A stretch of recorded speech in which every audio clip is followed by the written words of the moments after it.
सङ्काशं काश्यपेयं महाद्युतिं तमोरि सर्वपापघ्नं प्रणतोऽस्मि दिवाकरम्। ॐ ह्रां ह्रीं ह्रौं स्वः सूर्याय नमः।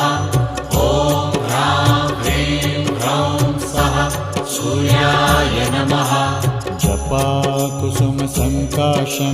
काश्यपेयं महाद्युतिं तमोरि सर्वपापघ्नं प्रणतोऽस्मि दिवाकरम्।